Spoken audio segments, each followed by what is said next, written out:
First, a big thank you to our audience for showing up despite the weather, and I guess the opportunity cost for this evening, spent at Campus BioTech instead of snuggled on the sofa, watching Netflix or something else inside at home in a cozy style are very high, so we hope to not disappoint you this evening and offer you some exciting discussions. And I think we did our best to get the best panelists that could potentially keep you up and thinking and quizzing tonight.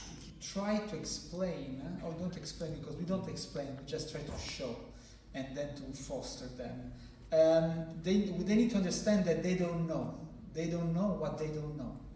And that applies for everyone here, including ourselves. But if the fongite part, it is clear because we stop at some point. Doing research, doing invention is something we don't touch, we cannot touch, because the academia, the centers like this, like University of Geneva, they are the ones entitled and to produce that type of know-how. What you're able to do is simply to help to transform that idea, invention, research into an impact, a service, a product as an impact. So, in this translation, and let me try to also to challenge a bit what you presented. You described this journey, and at some point you have the Death Valley. Mm-hmm. But the Death Valley you express is, in fact, not the Death Valley that we see, because we see another Death Valley that you don't see. So you have the failure mode of the clinical development. But there are so many things that can go wrong in a company. There can be the product market fit, there can be the competition, there can be the pricing, there can be the production, once you have assessed the fact that technology can work. So, and then there is all the good setup around the company that is required in order to find investors that want to enter in the company. And even the investors changes because there are no investors good at each stage of development of the company. So there is the seed investor that requires to have the risk certain element and some others that require something else, and then the later stage investor. What I'm trying to say is that our journey starts just after your Death Valley. And believe me, there are so many pitfalls after that, and there are so many Death Valleys as well. So this is where we help to bridge the unknown. You bridge something, we bridge something else. In fact, we are creating many bridges, and the only thing we can do for our entrepreneurs is to tell them that it's going to be tough, but we're there to support them all together.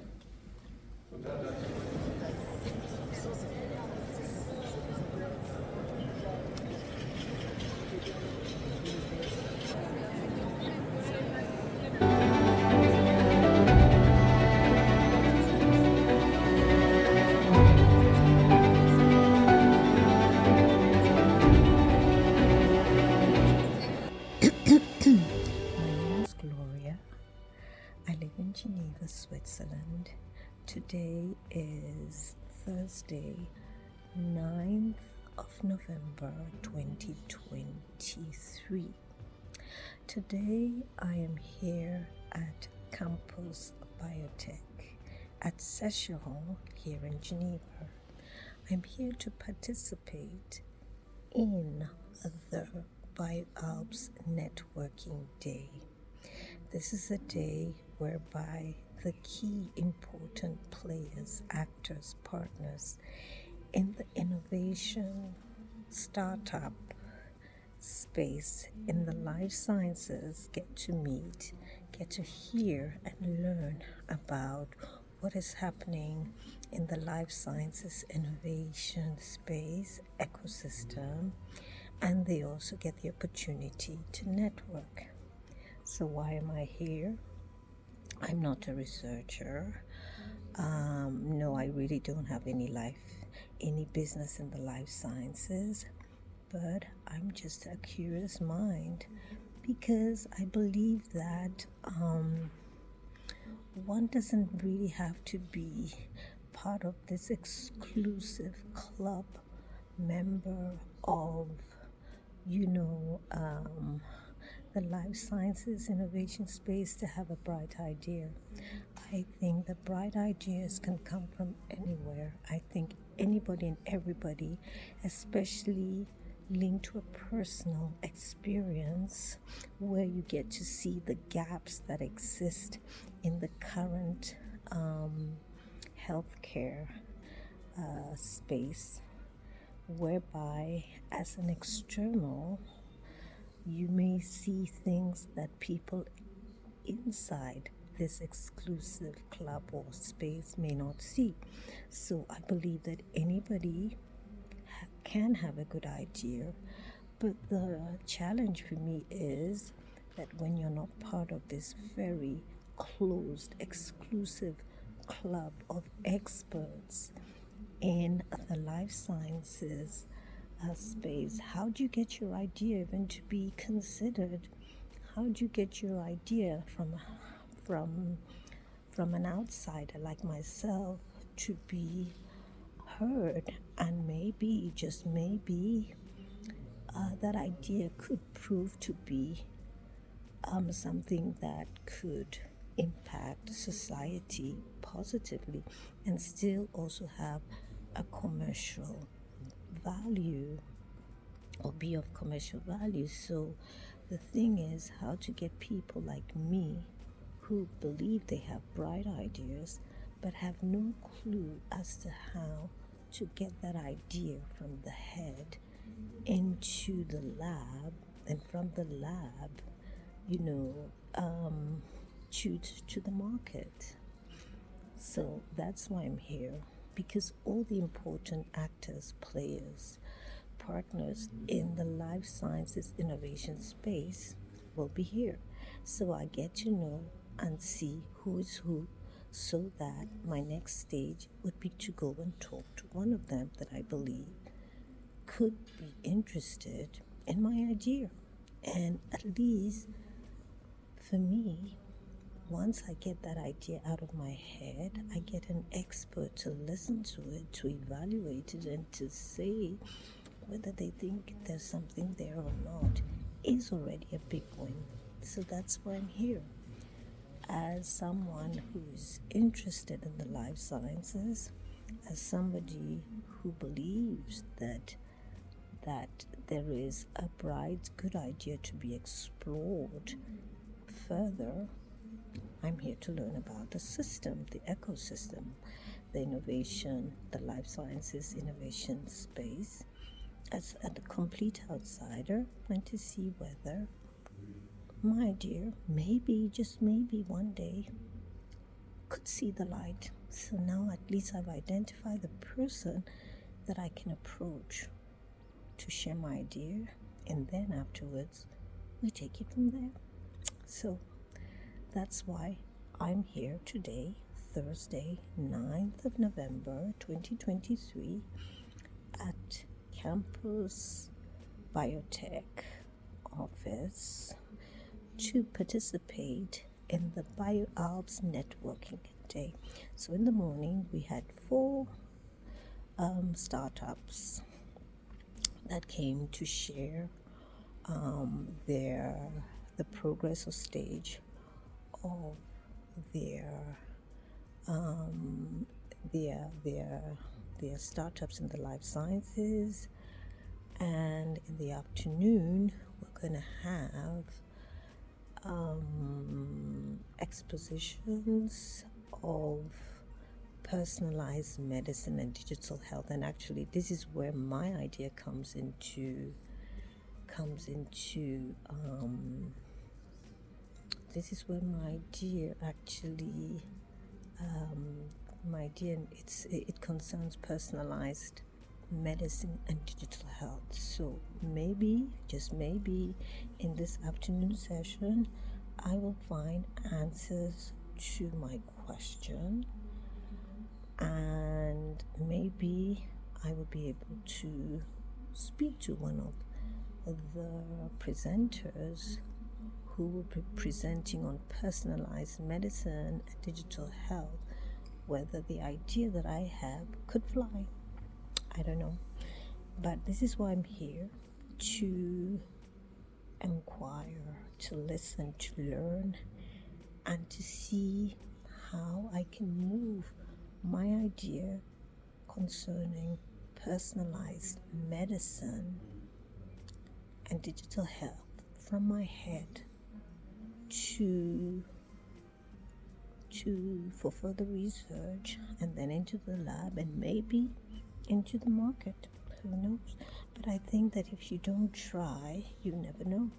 So I'm here to try. I'm here to see whether this idea that is so persistent, it's been there for a long time, whether one day maybe it could see the light of day. So voila, that's why I'm here. So join me in my journey, my quest to see whether the idea that I've held for so long in my head about personalized medicine could actually find its way into further research by the experts, and then from there to the labs where afterwards, for production, what prototypes of whatever it is I have in mind will actually, be done, and hopefully, who knows, it will one day get to market. I don't know, but if you don't try, you never know. So I'm here to try. Now the time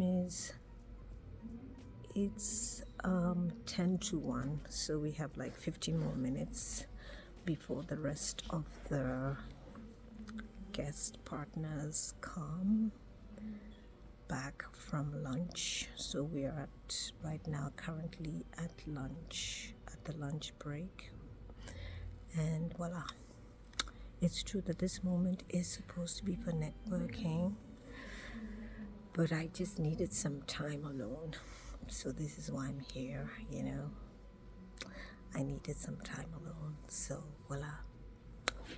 So then when we enter into the second part of today's BioAlps Networking Day, which will focus on personalized medicine and digital health, afterwards I'll give you my impressions, what I took away, and voila. Also, I see that this networking event goes on to 7 p.m. Wow, that's a very long day, isn't it? Well, distinguished ladies and gentlemen, in your names and title, it is my pleasure and honor to greet you for the afternoon of the BioAlps Networking Day 2023. It's the highlight of the BioAlps Association's annual calendar. Together, you represent the vibrant life science innovation ecosystem in Western Switzerland, united by a common purpose, to chart the course for the future of healthcare. As Mr. Geisbühler said, I have previously worked as a nurse, and I have been a member of the management team of Geneva's private hospital group, London. I noticed they are not a sponsor yet, so I'm going to call my ex-boss when I finish this speech to correct that. And I am particularly interested by the themes of today's event, from neurosciences to personalized medicine. Those are not mere buzzwords, but the foundation of possible future advancement that hold the promise of transforming healthcare as we know it. The BioAlps community stands at the forefront of this revolution. Our region, often referred to as the Swiss Health Valley, is a testament to the power of collaboration, innovation, and scientific excellences. The BioAlps Networking Day illuminates the remarkable scientific expertise, innovation, and gives the opportunity to all stakeholders to network. Innovation, as we all know, is the cornerstone of progress. It fuels growth, creates opportunities and jobs, and it empowers us to navigate the complex challenges of our time. The pioneering work being done within the life science sector is a testament to the spirit of innovation that defines our region. It saw the flourishing of great careers, such as Professor Didier Pittet, father of the hydroalcoholic gel, who also received the BioAlps Prize. So good luck to all the future laureates today to achieve something as good as he did. I am deeply honored to stand before you today representing the Canton of Geneva and reaffirming an unwavering support for the BioAlps Association. The life sciences sector holds a place of prime importance in the heart of our canton and the broader region. It's not only a catalyst for scientific advancement, but also a driving force behind economic development. I want to remind you that my department, represented today by the Directorate General for Economic Development, is also there to be at your disposal for any inquiry regarding both business creation, innovation, and also business development. Without any further ado, and on behalf of the State of Geneva, I wish you all an afternoon filled with insightful discussions and inspiring presentations. I am confident that today's work and exchanges will lead us to even greater developments. Thank you for your attention and have a very good day.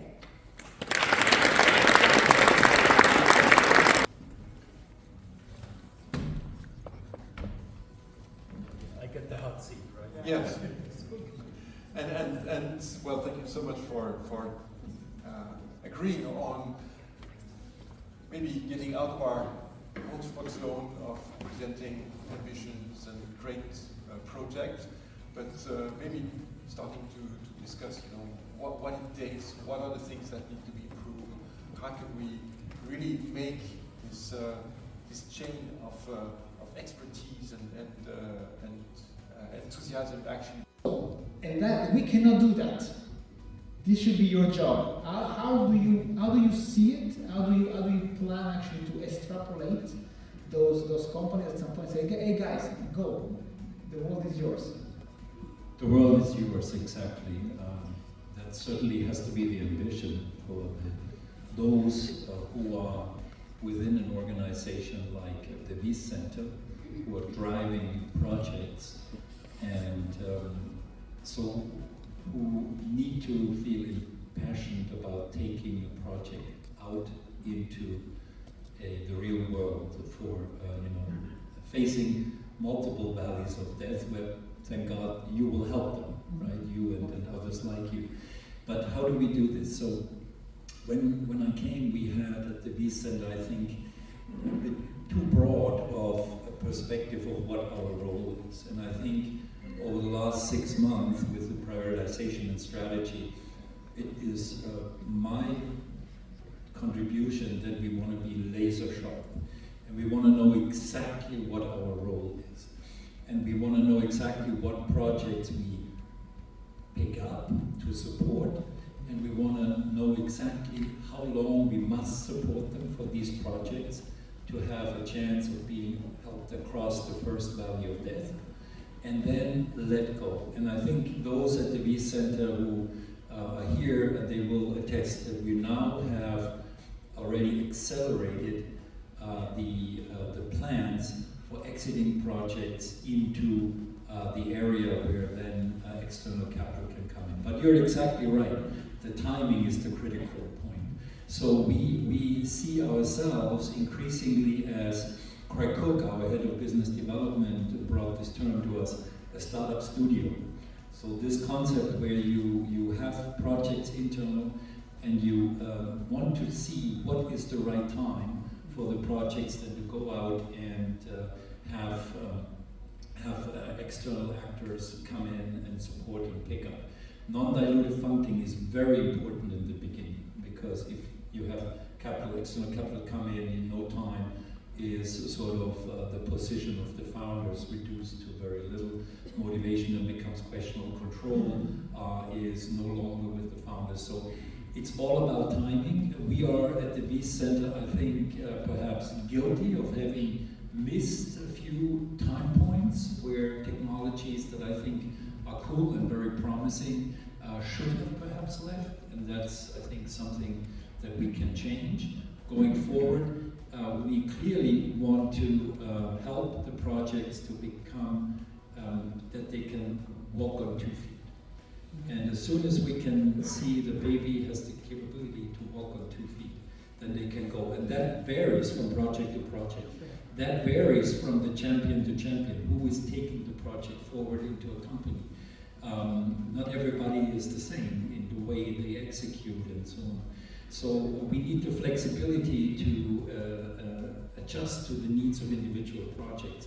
But as soon as they can walk, they should go. They should actually walk and find the other valleys of death where other people will help, like Fungi. You were saying that you had the issue of missing some. So we also missed a fungi, and we made in the previous years a major mistake. There was in fact expecting and somehow pretending that researchers, entrepreneurs were coming to us instead of going to them. So what has been changing recently in the approach of Fungi, exactly because we missed a lot of opportunities, is trying to, making fluid this transmission between this translation at some point as different actors overlapping each other. That's fine. But going to them. Now the good news is that now a lot of programs that were not existing 10 years ago at universities, a lot of incubators, the university centers, the HUG, they talk about startups. It's no more a taboo in terms of research that startups. But still, we are going more and more towards them. We need to go to them. We need to talk to them. We need to create this bridge, yet another bridge, between this research part and the future entrepreneurship. So we missed that. And no, that's why I'm here and happy to do it.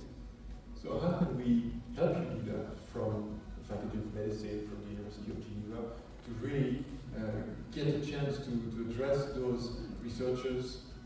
Because one of the challenges they will face is whether they should be publishing their results and therefore increasing their ability to progress in their academic career, or protecting their intellectual property so that it can be valued at some point. How do you deal with this? How can we create the right bridges or the right channels for this discussion to happen? Of course, each institution has its own agenda, and the main goal of university is to produce science, to produce research, and normally to publish. I go to the extreme. Entities like CERN, for example, they have to. That's why it is more rare to find the pure spin-off from CERN. However, the only thing is to give options to entrepreneurs. I think this is the message: to give the world as diverse, as rich and complex as it is. Meaning that a researcher has an academic path in front of his or hers. However, he needs to know, or she needs to know, that maybe there are 2% odds he becomes a full professor one day. So maybe it's easier in terms of percentage to become a successful entrepreneur. So I'm just exaggerating here, but just giving different options is something that we must do, and that we must do with the honesty and respect for these people. Researchers that decide to become or to consider even to become entrepreneurs are people that would not get the utmost respect from us. And this is what we try to do at Fungi. I do it. Events, communities. You need to build communities. You need to build links. You need to build a relationship around coffee machines. You need to create opportunities to talk about something they don't know. Let's bring teams like, how do I make an innovation, an InnoSwiss grant, an InnoSwiss project? And now we're doing those. The main reasons why InnoSwiss projects fail, bridge, the InnoSwiss projects, big ones, and as expert, I can tell because we see those, is never for scientific reason. It's for all the non-scientific elements that are not brought in the application. Non-scientific elements meaning all the gap analysis we were discussing, the product market fit, the technology, the production, blah blah blah blah blah. Hence, concrete recipe. Just meet, just talk, and just have the entrepreneurs, the researchers talk among each other. In fact, the one slide of my butterfly presentation was with people, and actually people talking together. That's so important. And Campus BioTech is the place. We can make this happen. All right. Very happy to hear you say Campus BioTech is the place, Antonio, because I have to say, when I first came here, my first visit, I was also very impressed, and I had instantly the sense that there's huge potential here in Geneva on this location. And I think if we make it right, if we get it right all together, also with our partners in the academic side and the clinical partners, we can make great things happen. But we have to get it right, and it starts often with the colleagues and faculty and with the postdocs and with the graduate students in the labs. And let me switch to my prior life in the United States, I think, where we can all learn. There are many things that we don't want to learn from the United States, but there are many things that we can learn. And how is it implemented there?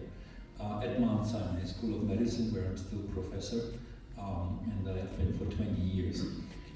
There is what is commonly known here as the Tech Transfer Office. When I came to Mount Sinai in 2003, it was a Tech Transfer Office, right? Patents, IP, waiting to see what happens at the desk. It was left to the initiative of motivated people who wanted to make something happen. So this Tech Transfer Office at Mount Sinai is completely changed. It's a completely different beast in 2023. It is called Mount Sinai Innovation Partners. They have all kinds of tools. It's an entity within Mount Sinai, but it is their mission to promote innovation and to promote startup spin-off activity, to promote licensing. And by the board of Mount Sinai and the management of Mount Sinai, they are held to perform two metrics, right? How many startups, how many licensing deals, how many patents. And so there's an accountability that's asked of them. They get money to invest, they get tools to promote innovation within the organization. They get tools to actually market what comes out of Mount Sinai labs worldwide. They're on every global trade show. They have interactions with the London Stock Exchange and NASDAQ and for startup activities and so on. They're very proactive. So I think one thing that we can learn from there is that those activities at the universities that should help, that are, at the connect and that promote connectivity between FONCHIT and the researchers, they need to be more proactive, and they need to be held to achievements and accountability and metrics. This is something that, coming from Germany over the last 7-8 years, where we're far on the other side of the coin, where university tech transfer is still sort of a very passive agent. Switzerland is, I think, much better.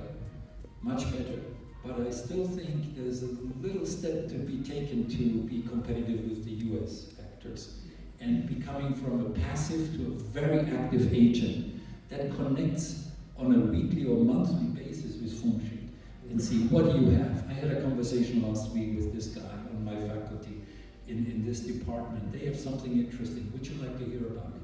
And so on. I think that is an advice for you guys. Make those folks in tech transfer really work as active agents. Point well taken. Thank you for the advice. Before I give you the word, because I'm sure you have something to say about this, just remind you that you can ask questions on Slido. We will have the ability to take a few questions. I'm looking at Magali. She's the one receiving those questions. Do we have questions from you? Very much for sharing your insights. I think you deserve a warm round of applause.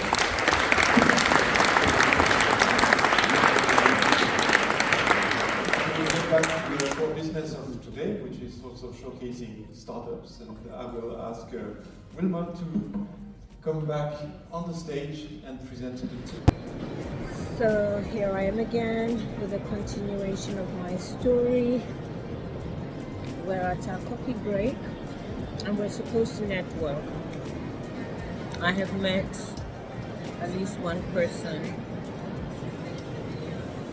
She's a physiotherapist.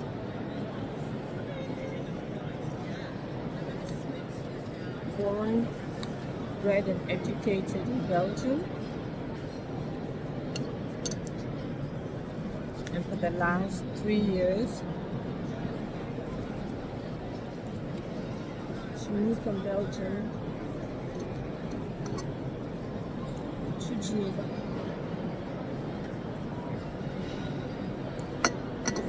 So while she's in the healthcare system, life sciences,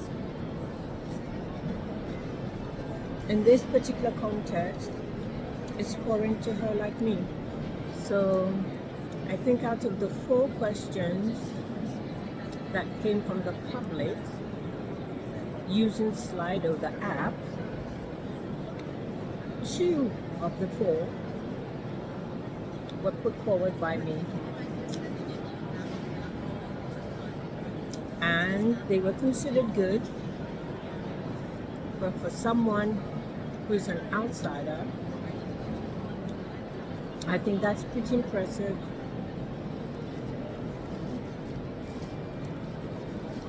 Right now I'm having coffee with biscuits. So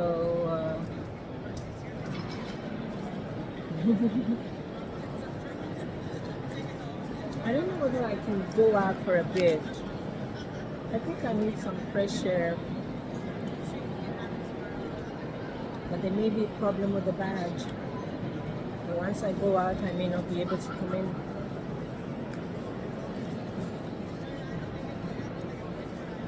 I don't know, we'll see.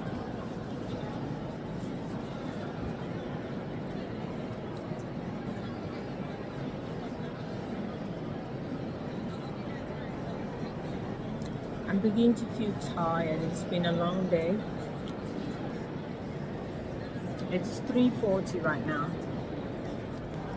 And we were asked to return to the conference hall at 4:10.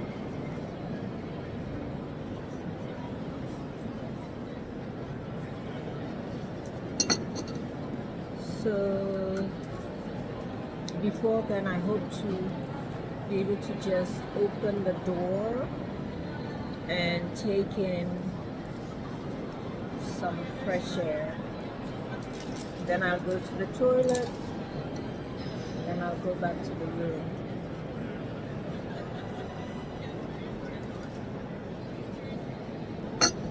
Oh, I may go back for some more cake.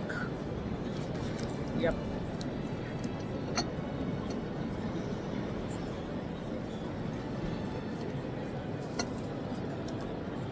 So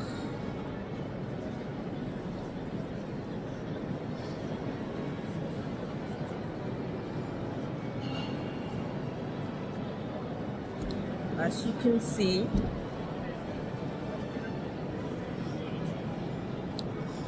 I have no makeup on. I didn't have the time.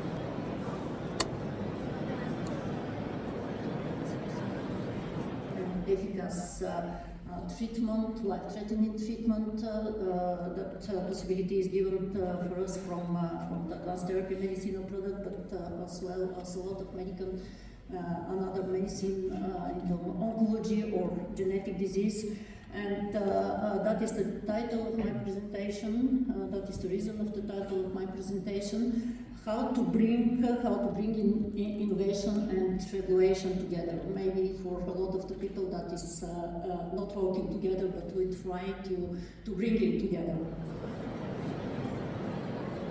And one observation, a lot of the innovators, those who came to present, seem to be Italian. So that is really, really positive. The number of Italians, at least, in this particular conference that seem to be in this innovative space is impressive. That speaks a lot about Italian education. Yep. And I guess the culture, the skill of bringing people together. I guess I have to go and network.